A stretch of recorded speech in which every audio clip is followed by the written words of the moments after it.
Often the people that we're working with, they've been entrenched in long-term cycles of homelessness. They've often had different life issues that have impacted on them and actually worsened during their experience of homelessness. Issues around drug and alcohol use, mental health, a lack of connection with their friends, family and community, often a loss of employment or inability to get back into meaningful employment, and a lot of social isolation as well. So our journey in terms of developing J2S actually began a decade ago. And by and large what we found back then is that people were cycling in and out of homelessness. Traditionally government funds programs with kind of shorter durations, 3 months of support, and it's kind of the same approach for everyone.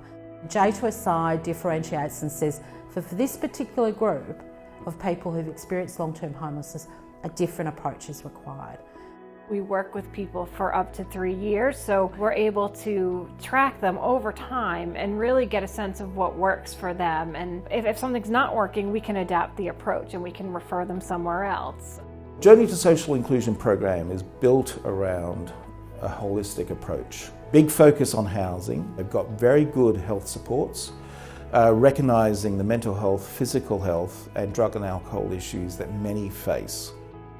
It provides a component that we call building up skills, helping people connected into the community and also get into employment or some other sort of meaningful activity. One of the big things that we're doing over the 3 years of support that J2S provides is really looking at how do we promote independence for people so that they can move away from the homelessness service system and be part of the broader community like everyone else. We had a guy who was sleeping wherever he could, and now he's in an apartment, he's working full-time. He's connected with his case manager, but beyond that, he started to connect with his family again. And that's a lot of what we've seen. We've seen people who start to feel like people again. What we've found with Journey to Social Inclusion is a long-term success. We are seeing better housing rates, and that's critical to stability and success in the future. We ran a pilot of J2S between 2009 and 2012.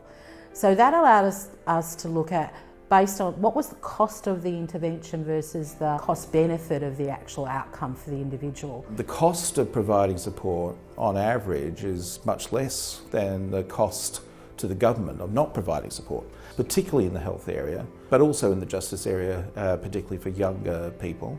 We think there's an opportunity to take J2S under licence across Australia so that we can work in partnership with service providers through a centre of excellence to deliver J2S to so many more Australians that are living in long-term homelessness. We're now doing the second phase of J2S, which is scaling up and replicating with more people over a greater area.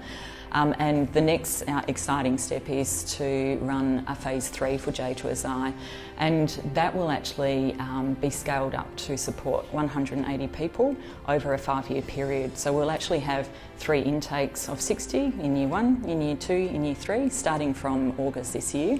So that's really exciting. Investment in a J2S is crucial.